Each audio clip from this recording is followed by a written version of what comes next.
welcome to another episode of Talking Ted, a Roddenberry podcast brought to you by Bear Fight Whiskey.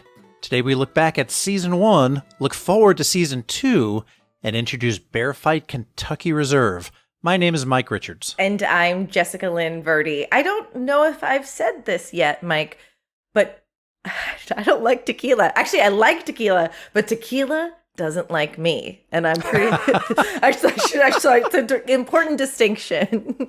Tequila has different effects on different folks. It's very true. You know, and to be clear, this is not tequila. It's not. This is Bear Fight Kentucky Reserve, which is aged in Reposado tequila casks.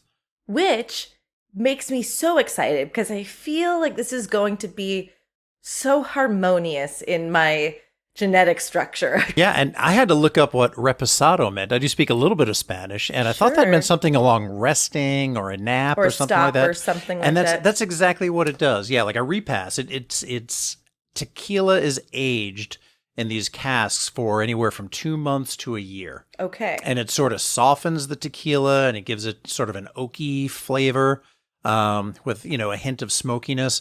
Those same barrels are then used to age this Kentucky bourbon to make Bear Fight Kentucky Reserve. So we end up with that Bear Fight flavor that we love, but caramel and vanilla and just a deeper sweetness that we get from this process. I haven't even opened the bottle yet. That's how excited I am. Well, I opened it. I have 3 drinks lined up. So last we met, Jessica, I believe you were double fisting, I had to one up you on this one. So okay. I am triple fisting on this one because I have Bear Fight Kentucky Reserve on ice. I have an old fashioned. Yeah, of course you do.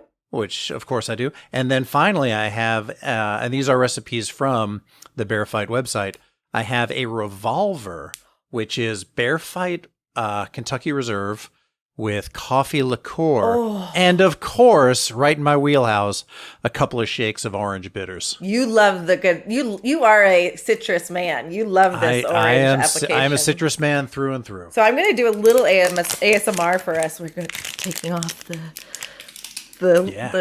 top crinkle. Of it. Yeah. You can't fake that. You can't fake that cork seal crinkle. No, you can't. Hold on. Oh, cork seal crinkle. I think that's going to be our cover band name. I think it's right. Hold on. Let's get that good pop. Oh, dang! I can't fake that either. That was a shallow pop because it's a brand new bottle. Hold on, let's get some nose. Let's get some nose on this. Which we should mention too. We knew this liquor was coming, but it has just hit the market. And so we knew we were going to talk about it and save it for the end of this series, what we're going to spend a little bit of time today doing. If you think it's all about this whiskey or whatever, it's not. We're talking about Ted as well while we're enjoying this Kentucky Reserve. So let's get the notes. I like that. That is fantastic. Right away, I've got that oak. I've got a ton of vanilla, which I love. And I know one of the smelling notes was cooked agave, which I was interested to see if I could smell that. But it does have a sugary smell to it, so that's got to be the agave. Yes, and just a little bit of pepper. Oh, and yeah. That's got to come from that tequila. Mike has so many versions of the drinks in front of him. I'm going to sample it neat. And then when we get to the second half of our show, I'm going to make a cocktail from the Bear Fight Whiskey website as well.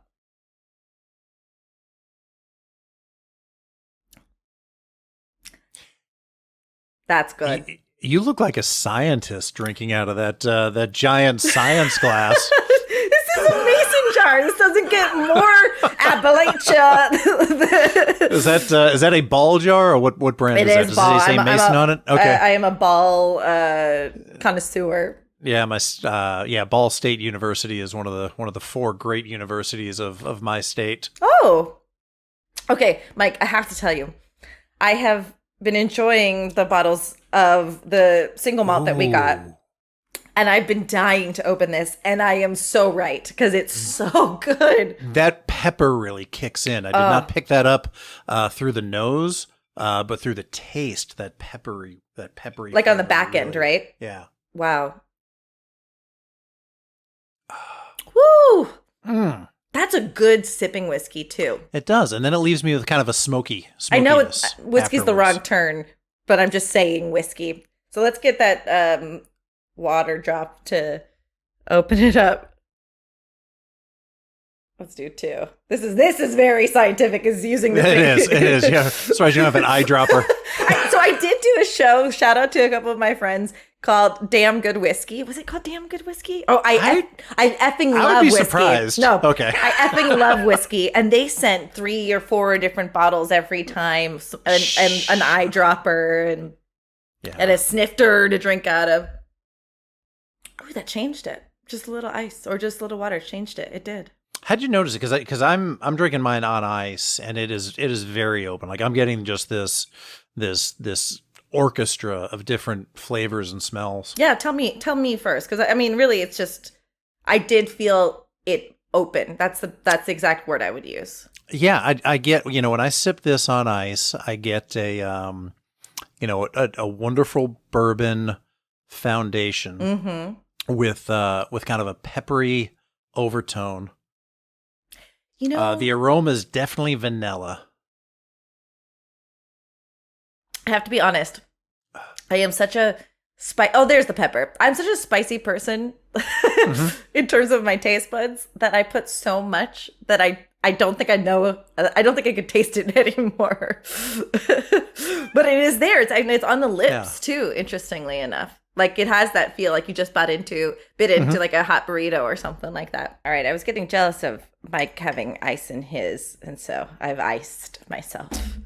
So take a sip of that, and I'll just kind of show what I made here, which is the old fashioned off of the Bear Fight whiskey website, and it is a traditional old fashioned. It has some so it calls for a blend of Angostura and orange bitters, and there's a recipe for simple syrup, which is white sugar, brown sugar, a little bit of vanilla extract, and then boiled with water and kind of held that way.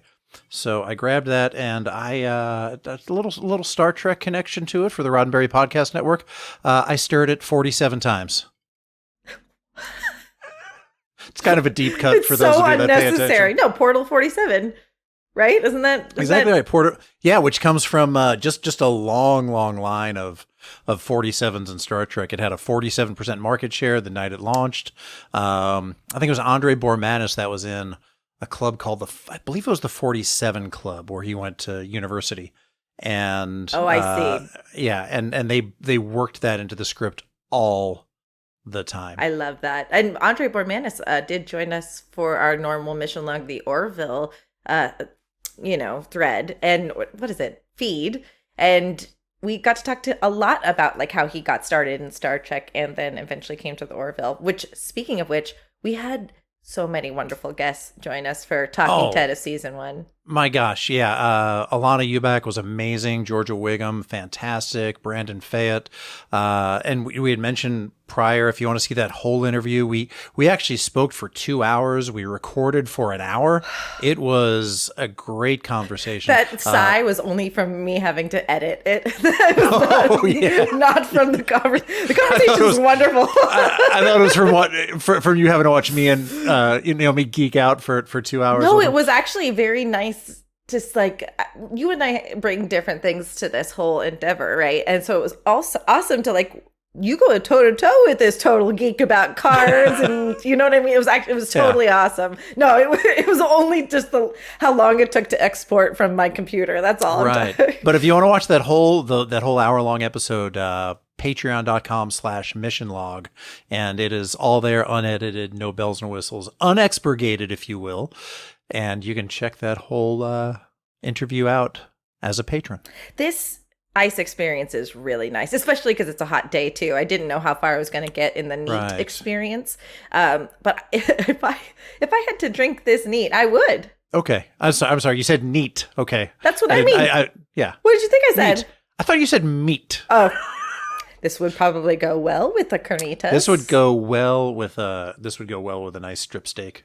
God, when I was a meat eater, I used to eat strip steak for breakfast. Oh, Anyway, so yeah, we did have wonderful guests. I'm certainly not going to be like, this person was the best, this person was the best, but like things that stand out in my mind was just like Georgia's enthusiasm to be included in such a wonderful project and sharing that with us so candidly. And then having like Alana join us, who is just a kick-ass veteran. My goodness, what just so much energy, enthusiasm. I would say just it seems just joy for life, just wants to do it all. I love that from her. And wants to make us laugh. Like is a consummate performer in that like doesn't take anything too seriously, but this person could probably deliver like the most dramatic performance if they needed to, And so it's just really nice. I really do feel like when you're following your heart, Mike, you meet the people you were meant to meet. And it's no shock that we're meeting these wonderful people by doing something we love and talking about something we love, which is good quality TV. And we get to meet them because of that reason. One of the things that kind of guide me through good times as well as bad is, the novel, which one of my favorite movies for a time, was October Sky, which tells the story of Homer Hickam and his time growing up as the son of a coal miner in West Virginia and what eventually led him to joining NASA as a rocket scientist. The book actually adds a lot of layers to that. But at one point, both in the novel and I believe in the movie also, I may be conflating the two, he said, I was always going to end up where I was supposed to be. So without even knowing it, without even plotting it out, just the things I loved to do and the things I was good at led me here. And I try to remember that you can try to control fate, you can try to control destiny, you can try to control the future, but all you can really control is the here and now. And I think by doing things you love, doing things you're passionate about, trying to do some good, and spending time with people that you care about, that's what's going to eventually get you to where you're supposed to be, if you're not there already. Oh, God. I think that's something I'm going to fold into my repertoire as well. And to that exact point and the connection with 47, I'm here today because of Larry Nemeczek. But also, like, if you go a little bit backward, I was doing a Star Trek improvised show that brought us to San Diego Comic-Con. And I landed next to a trash can at San Diego Comic-Con with my friend Sarah Mountjoy Pepka. And Larry Nemeczek, of his own volition, came up to two girls dressed in TNG outfits asking if he could help them. And we became friends. And then I met John Champion. And then we got to do this show together. And then we got to meet Alana and Seth and Georgia and Brandon. And it's just you can't know those things as you're doing them. There is no way to know. What got me here? I became a patron at patreon.com/missionlog. And, at that point I got access to meet John and Norman and Rod and other folks. And, they thought this would be a good fit. And I hope it is. I'm certainly enjoying it. You put yourself out there too. You knew what you were capable of and you offered your skills. And I really do believe this too. There's literally no sense. There's no harm in asking. The worst you could hear is no. And well, I often hear that. Now, sometimes people kind of chew you out as they're telling you no. Really? So, oh yeah. So the worst. Now, I'm not saying any of these folks did. Screw them whatsoever. Then. But I tell people all the time the worst you can say is no, and then I find out they're like, they told me no and they yelled at me too. So I'm like, okay. So now I was like, all right, the worst thing they can do is tell you no and maybe yell at you. All right. But that's it. You're totally right. It's all in approach, though. I can't speak to the approach because the approach can garner a different response. And you know what? You'll live another day even if you got yelled at. Correct. That's right. That's so fair. And the upside potential would never be realized if you didn't at least ask.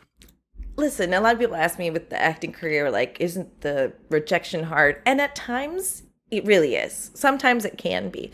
But when you fill your time with things that actually fill your soul and heart, me waiting on an audition in the interim, whether I get it or not, or doing 100 auditions, it doesn't take a toll on you in the same way. So that's I don't know what advice anyone could glean from that. And I don't know that anyone comes to this show for my advice, but there you go. Can you get back to Talking Ted, please? You know what? This is what tequila does to me. It makes me whimsy, man. Boundless whimsy. No, it has bounds. It has bounds. I will say this. One of my favorite surprise moments that happened during our interviews was Brandon Fayette's impression of Mark Wahlberg. It was amazing. So I have that, and I know you haven't had a chance to read my notes yet because I just put them together before we started. It's okay. But one of the questions I have for you is, who did the best Mark Wahlberg impression?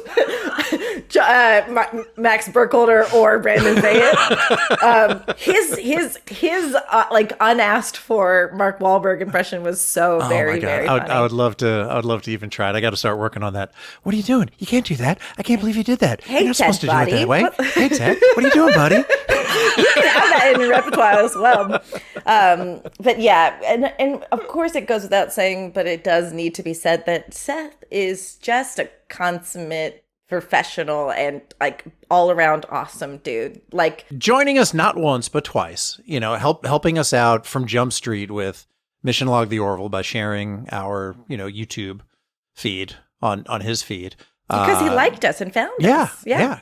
And I think that's also Seth doing what he does, which is reach out to and join the fandom, for lack of a better term. He engages with it, right? Yeah. That and I can understand a creator's or an actor's hesitancy to engage with the fandom, right? I don't know if you're watching House of the Dragon, but there's like one character that has become reviled and he had to turn off all the comments on his Twitter because people can't distinguish from the if he's reviled, he's doing a good job as an actor, but don't attack him. You know what I mean? So I can understand why a human wouldn't want to actively engage. However, a little bit of like tooting our own horn, and yes, what you and I do here is we speak really honestly from the heart, and we were never out to kiss anybody's butt about anything. We were given the opportunity by Roddenberry to speak honestly about what our perspectives were on this, and I think that resonates with people. I do think honesty cuts through all the chaff ultimately. 100%. And just that kind of objective look at it of, recapping the episode, hitting some observations, then talking about, big ideas, and then just kind of what we learned from it. That format, we could do that, on the Love Boat. We can do that on Kojak, $6 Million Man, except the last 2 seasons of $6 Million Man are rough. I'm kind of limping back into the barn on my rewatch there. Gotcha. This is topical for you. How does a guy go from being Steve Austin astronaut, where anywhere he showed up in the world, he was recognized? Okay. Little kids, hey, aren't you Steve Austin, the astronaut? Sure. I heard you were in a bad accident. And he's like, yeah, I'm better now. To like 3 seasons later, he goes undercover every week as a magician, as a lumberjack, as a car salesman, as a longshoreman. Like, this is Steve Austin, astronaut, man. You need to like send him into like, big international intrigue kind of situations. That's interesting. It sounds like they had a real like scramble to try to keep that show on air. Sounds like to me. Hey, they got 5 seasons, which is, better than any TV show I'll ever get. So, well, you never know. The year is young. you, Jess. All right, let's see what happens. What I wanted to ask you too is, if we weren't doing a show about Ted, but you watched it and you liked it, how inclined are you to rewatch this again in the future, like you are $6 Million Man? I think the show is a lot of fun. I think the rewatch potential, because when we do what we do for Mission Log and Talking Ted, we watch them a number of times. And I think the shows do hold up upon rewatch. There's a lot of fun. There's a lot of things you don't notice. There's almost too much going on the screen in some cases. You have somebody delivering the line, then you have multiple people reacting to the line. Mm-hmm. And it's those reactions to the line, especially by Georgia Wiggum, also by Alana, just by everybody. You see that, but you might miss it the first time if you're looking at the person delivering the line. So right, like when they pull Doritos from the back of the couch out of nowhere. Like it's just a quick shot, but it delivers the punchline so well. But you're totally right. You could blink and miss it. Yeah, you really could. So I think rewatching it is key to kind of peeling back the onion on this thing. I don't know what you thought. When the Orville came out, there was that Family Guy in space stigma that people kind of prejudiced it with, prejudged it with. I didn't know if this was going to be more of like a live action Family Guy. Sure. I was unsure that the houses look the same. They're kind of like your basic house with a little unused side, I think it's just like a lean-to on this one, but there's that kind of screened-in porch, yes. on Family Guy that they never mention, which, by the way, I was asked to ask about that. We'll see. Yeah, the next time you talk to Seth, can you ask him why they never use that room? It's okay. My brother asked me to tell him that he loves American Dad better than Family Guy. And when we did have dinner with him, I did tell him, and he goes, well, that's not an unpopular position. They each do their own thing. Yep. So yeah, definitely, I was kind of wondering, I think it definitely exceeded my expectations there. And then I thought, okay, they're just going to sort of, do the prequelitis thing where, everything in the movie they have to sort of, address in an episode. And I think it was backtracked far enough with the 20-year, lead time, 93 versus 2013-ish when Ted the film came out, that it really was its own thing. And I think that's great. And we've mentioned that in the Orville, is that, the Orville kind of came out as, Seth's homage to or version of Star Trek. But after 3 seasons, it turned into its own thing. It has its own flavor. It has its own canon. It has its own scenarios and way of dealing with things that has evolved on its own. And if this started off as simply a prequel to Ted, it's become its own thing, and it's a lot of fun. So yeah, I'll definitely watch it again. At least one more time before season 2 comes out. Oh, I totally think so too. And I just know that even in 10 years, I'm going to go, you know what? I could watch all of Ted today because it is that enjoyable. I do like the shorter amount of episodes format too. I really do. It's probably about 5 hours of content, right? Right. Episode 1 is about 50 minutes. I think the rest of them push somewhere to around the 35-minute mark or That's so. right. So let's say somewhere between 4 and 5 hours of content. You can watch that. That's like watching a fairly long, that's like watching one of the extended versions of The Lord of the Rings, Jess. And I know you're familiar with those. You don't need to say less. Say less, Mike. I know exactly what you're saying. Challenge accepted. One sitting. That's all I'm saying. I can do it. And with a little bit of Kentucky Reserve, that's all I need, man. I've got a perfect day. So speaking of season 1, what were some of your favorite episodes or moments within? Like what just kind of, free association, what pops out? Yeah, I think really what I love was the subversion of what you expect to happen. Like what you expect to happen with a bully gets flipped on its head. What you expect Susan Bennett to be like gets flipped on its head, that she actually loves being a housekeeper and a caretaker. I love some of the inane things. Actually, my heart just breaks for Susan a little bit. Like she's hurt so hard to relate to these men that she can't wait to talk in the car. Like it's so, you know what I mean? Like that kind of stuff. Like it's just played so honestly, but comedically, and it hurts in the right way, if that makes sense. There are some things that you talked about, things that flipped the script and went opposite. Yeah. There were some things that went exactly according to the script that I found enjoyable, like Ted being designated driver and going to Blair's party. Like we all knew that was going to be a bad idea, but maybe we just didn't know how bad an idea or how funny it was going to be to watch Ted.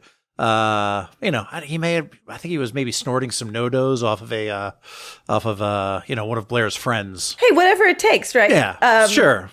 Well, that's my naive assumption of what happened. I don't know what happened, but what I do love, because even as they're setting up this Chekhov's gun situation with him driving, I'm like, they're not going to show a drunk driver and I'm so glad they did. And then actually one of the best lines is, well, you're driving. No, you're driving.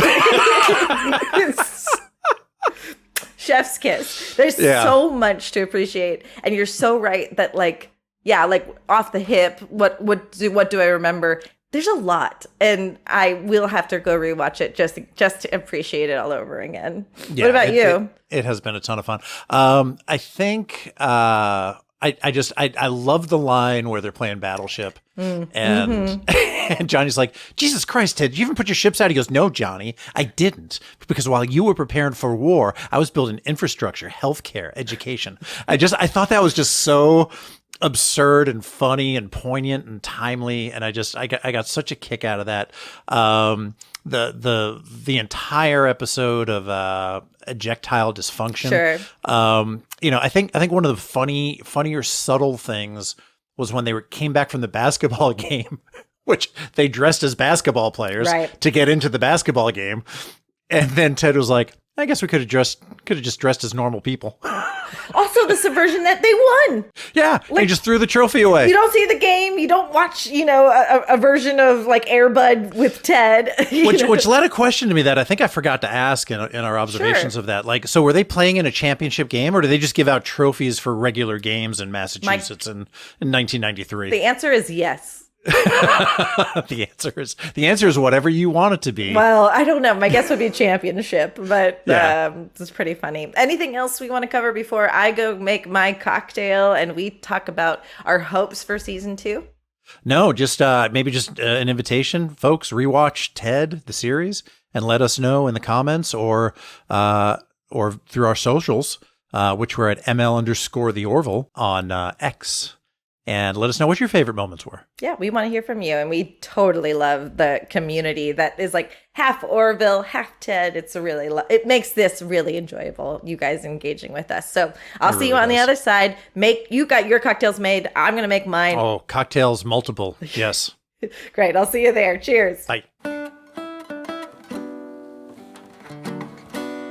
Hey, folks. We're here to talk to you about Bear Fight Whiskey, how much we've been enjoying it, and how you can enjoy it yourselves. I'm a whiskey drinker through and through, and I think I have found my new favorite go-to in Bear Fight Whiskey. It's a little bit of scotch, it's a little bit of bourbon, it's a little bit of grape, and we want to extend a discount to you so you can sip right along with us. Bear Fight Whiskey is an American single malt. It's one of the most awarded single malt whiskeys in the U.S. It's a simple recipe, it's a fantastic flavor, and it goes great with anything. So head over to bearfightwhiskey.com, type in BF20 at checkout, and get yourself $20 off of shipping. And now, back to the show.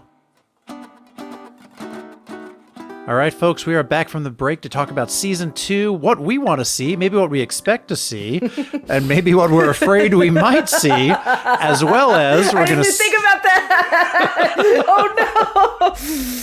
Oh. And we're also going to talk about a couple of drinks we made. I don't know about you, Jess, but I made the Revolver, which is Bear Fight Kentucky Reserve, some coffee liqueur, a couple of dashes of orange bitters, and it is garnished with an orange slice. Ooh, yeah, that sounds delish. Give it a sip. And let's watch you sip it. He's sipping the drink casually. Sip it. Ooh. Sip it. Look in the camera when you sip it. That is delicious. Awesome.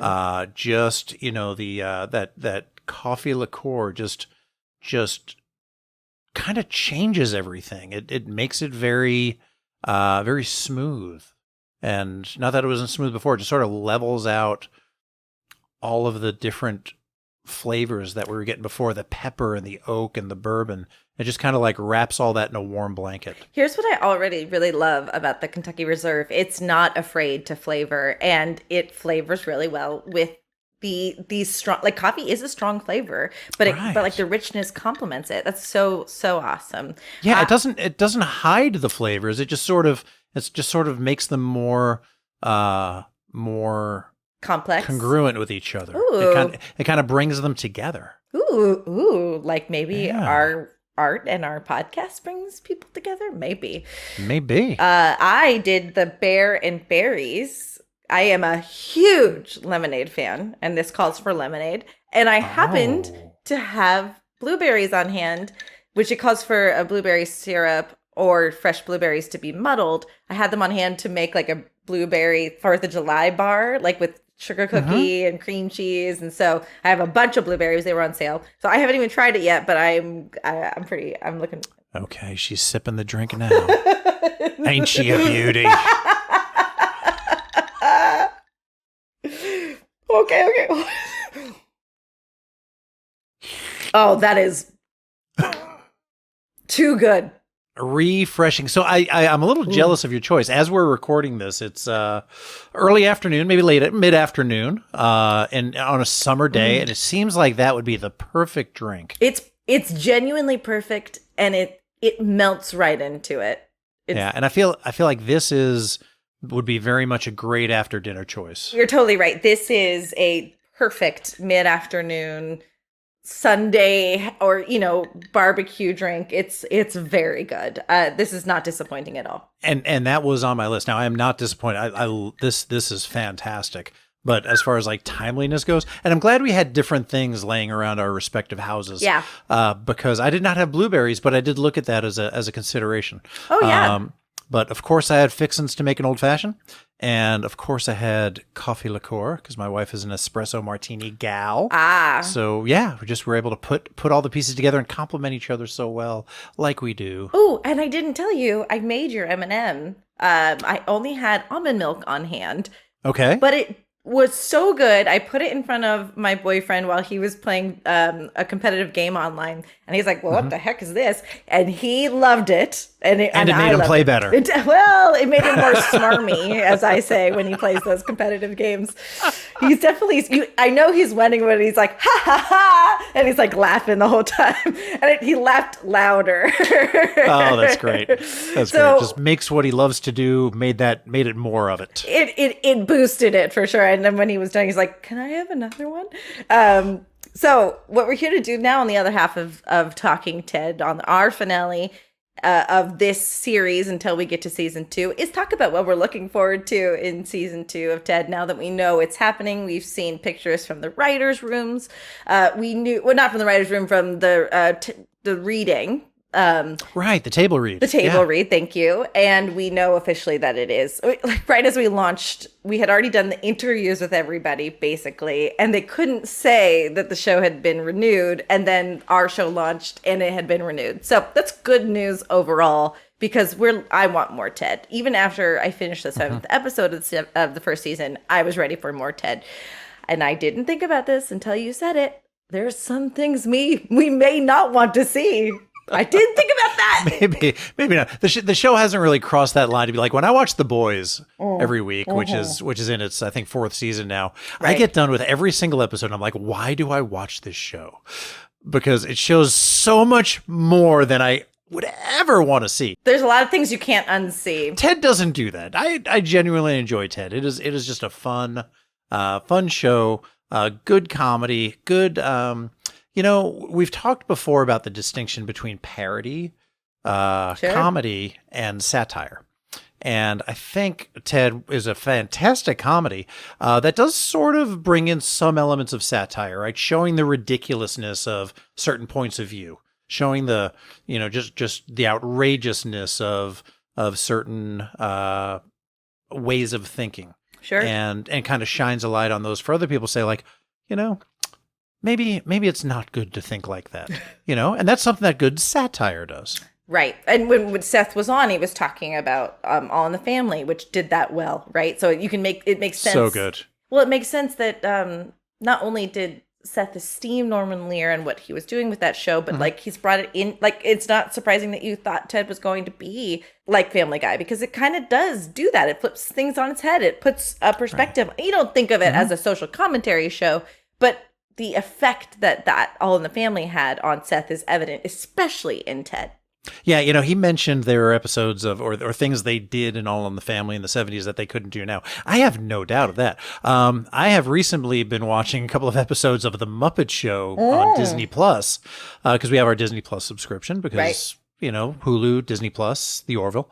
I watched the Sandy Duncan episode, season 1. I challenge anybody with a Disney Plus subscription to watch that episode and tell me if it could appear on TV today. I don't think it could. Interesting. I think there are elements that I was just like, what are they doing? This is a children's show. Okay. Yeah, I think we talked about, you said that you just wanted to stay at home and watch the Muppets, which... Oh my God. I've never been so sad that I have a job that I get drug tested. As the weekend I was home alone and found out all 5 seasons of the Muppet Show are on Disney Plus. I totally can relate to that. I totally understand that feeling. But when we watched, Muppets Take Manhattan, there's a couple things where I was like, whoa, I watched this as a kid.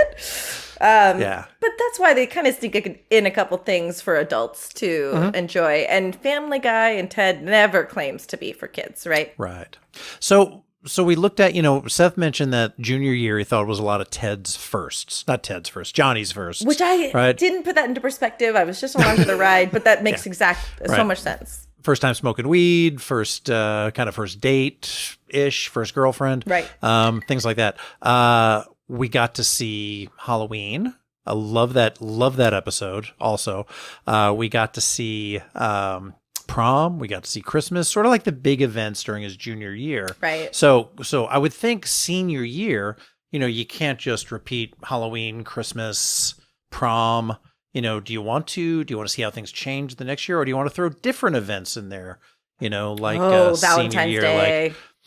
Sure, Valentine's Day, maybe senior day, or like a ditch day kind of thing, or ring night, maybe. And I was thinking this now, if they're working on this and they hear us say it, they might not do it. But I'm thinking they join the theater kids and put on Pippin. I'm sorry, we're gonna have to back it up. What the heck is a ring night? Oh, ring night. That's the night that you get your high school ring. Oh, that's not how it happened. It didn't happen like that for us. Oh, it didn't? No. I didn't know if it was like, hey, this is the night where you bring the girl that you ringed. Ringed, verb, past tense. Because you used to pin them. So I don't know if you ringed them. That makes perfect sense. Stop. It doesn't. Speaking of rings, college applications, that could be a thing. Like, are they, like, is Johnny, did Johnny, do we know from Mark Wahlberg's version of Ted, was he a college grad? I don't know. I don't think so. Yeah, I don't think you can really tell a college grad just by watching them, hang around with their buddy, the teddy bear, in their 30s. But going back to class, so I think we covered ring night, the night that you bring the girl that you ringed to out for the night, or person, exactly, or person, just person, or teddy bear. And we were talking about a school play, man, putting on Pippin. I was going to say Pippin the musical, but Pippin is, by definition, a musical. This is very clever, and I think you should write the spec script and send it to Seth. This is a very smart idea. I like this very much. Pippin the musical, the musical. There's a song about Pippin, but there isn't Pippin the song. Which, by the way, I just thought about that the other day, and I could not stop laughing about the song, The Monster Mash, about the dance, The Monster Mash, which is about the song, The Monster Mash, that we have never heard. This is what I really enjoy about what you bring to the table when we do this, is you're also a fan, which is a beautiful thing, because you genuinely love and store these touchstone moments of these shows, and it just pops out naturally, and you have loved that, and I love how much you love that. And I loved when Ted and Johnny performed that for Blair. And it's bad. It's not good. With the picture behind it. And that's the song we call the Monster Mash. It's bad. It's notably bad. Although, please cut that part out. Why? Would you really want me to? You do. Hey, you're in charge of editing. I thought that was delightful. Oh, good. Might have been just as bad as how they performed it, though. Yeah. I'm just kidding. No, it gives you the hint of how good their Thunder Buddies song is going to be. Oh, so good. I'm actually shocked that they wrote the Thunder Buddies song at that old of an age. I would have thought that that's something they wrote when they were 10, 11. Yeah, we were 17. I was definitely feeling it with not thunder, but with fireworks the other night with my fur buddies. I was just like, oh, you poor little guys. My little puppy jumped up. No, my 11-year-old Labradorxon jumped up on my lap the other night. And I was just like, you're going to be okay, buddy. You're going to be okay. Heartbreaking. And this is where I live now, it's the loudest it's ever been, because we're adjacent to an open parking lot where understandably our people are going to set off fireworks, and it was not an easy night for my kitty, so I get it. Not fun. I think you're totally right. I think we will still have like a major Christmas touchstone. I think that's like, again, you brought this up to Seth, we're not seeing the 26 episode series, but they still tried to make it feel like that by giving us the normal. It was a full year, it really was. You could see that. You could see that in real time. that this was one full, school year. This could have been labeled Ted junior year. It really could have, and it totally works. And I think you're totally right. I think we'll still get Christmas. We'll probably get Valentine's Day. We'll get a sock hop or another dance or something like that. And we definitely will see whether or not Johnny decides to go to college. And there's going to be a lot of firsts. I think we did get a little bit, not of a scoop, but like, I think we're going to see him try to lose his virginity more, and it's definitely not going to happen. Yeah, I think that'll be it. I wonder if we would see who I like to call Brittany, aka Bethany, back on the show after being treated so respectfully and hands off by the Italian men during her summer trip. That's definitely going to happen. That's definitely what was inferred there. I also have to go back to that moment. You mispronounced. You said Brittany. I kept on saying Donnie the truck. I sounded like a total idiot. So that's why Seth said, "Oh, between Brittany and Donnie," or he basically commented on both of us biffing it. I biffed it on Donnie so much so that Brandon Fayette was the first person to correct me. I don't know why in my mind it was Donnie, even though I know it's Dennis. Right. Anyway, here we are. But I'm looking forward to senior year. I guess I just am ready to be back in the Bennett household. Yeah. I mean, I think there'll be a graduation episode. That'll probably be the last. Yes. I think it might culminate with graduation. Or a summer thing. Yeah, that could be fun. And then they could do, Ted the college years, maybe, which would be fun. But most shows don't make the jump to college very well, I mean, Saved by the Bell, the college years, 13 episodes, one season, kind of gets wrapped up with the original syndication package. I loved it. I thought it was so good. I loved it. Yeah, guilty pleasure. I loved it. Dawson's only Creek 13 episodes of Saved by the Bell, the college years. Really? Yeah, felt like longer. Oh yeah, but they I tell you what, man, that was like the most 90s show ever for those 13 episodes. I mean, everybody looked different, dressed different. I mean, they embraced it, man. They were all adults by this time. Do you know what I mean? Yeah. Like that's wild. Dawson's Creek limped into college a few years. One Tree Hill just decided to skip it altogether, do a 4-year time jump, come back to Tree Hill after everybody was out of college. Smart. Or 4 years later anyway. And then they sent Nathan back to college anyway, which I thought was an interesting creative choice. I stopped watching Smallville when they hit college just because the track record of CW shows making it into and through college was not very good. Oh, that's interesting. So you had clocked this already. Next thing I knew, not only are they done with college, they got 3 more seasons after that. And I had to go back and rewatch them all. Oh, so silly me for not giving Smallville a chance to go to college. But Smallville, the college years, was actually very good. The chokeholds Smallville had on us when it first came out, man, it was so good. So good. So one of my favorite podcasters, not Zach Morris from Saved by the Bell, Zach Moore, who was co-host of Standard Orbit on Trek FM, big time Smallville fan, and has a podcast called Always Remember Smallville. Oh, how sweet. Yeah. I love that. Well, I think this is definitely a different series in and of itself. Going to college, it does have that runway. I think we are already bought in enough. But let's just get through senior year, honey, and let's see what happens. Yeah, that sounds like advice I've been getting. Like, hey there, Sparky. How about you just get through? How about you just do what you have to do, and then maybe someday you'll get to do what you want to do. Is that fair enough? We talked about this early on. You can't always see what today is going to bring, but you'll get there. You'll get there eventually. And I got here without a college degree, so there you go. That's exactly right. I'm just going to give a little scoring update. If this is like the. Like the carnival game with the different horses racing each other. The Revolver is pulling ahead of quite what? a bit of the other 2 drinks. Oh, I see. Yeah, of my old fashioned and the on ice. If how quickly I drank this is any indication. Oh yeah, you are doing well. It's so good. So before we wrap out our Shore Leave series on Ted, anything else you want to say about this show, what we did here? Just make sure you got it all on the table. It's I think everything I say on here is on a personal level. So I will explicitly say this on a personal level.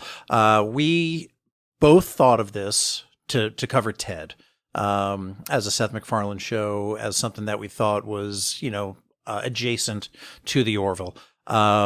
But the creativity, the energy, and the way you went about producing this episode was really impressive and inspiring. So I'm just glad to be here. I show up as best I can, and I try to keep up as best I can. But thank you very much for bringing your experience, energy, enthusiasm, and all the hard work to this project, because it has been a blast. I'm gonna just zen and accept it, even though my entire being wants to reject that compliment, because it takes two, Mike. But thank you. To make a thing go right? It sure does.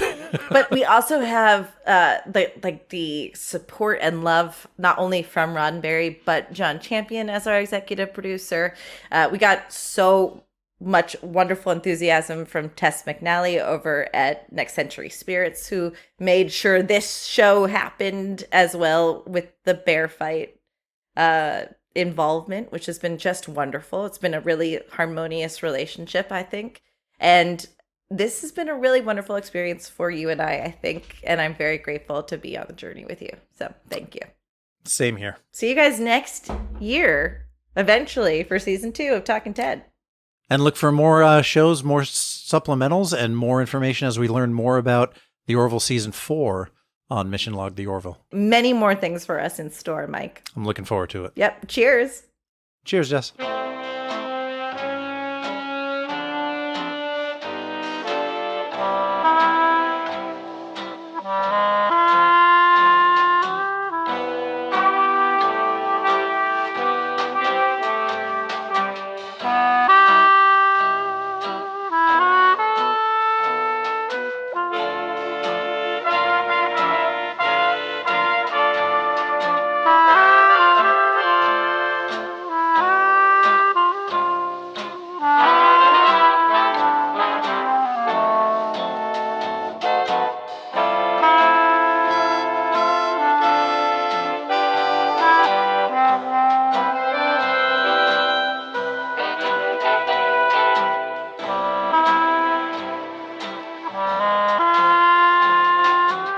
Talking Ted is produced by Roddenberry Entertainment, executive producer Rod Roddenberry and John Champion. Our website and your opportunity to comment and connect with us is podcasts.roddenberry.com.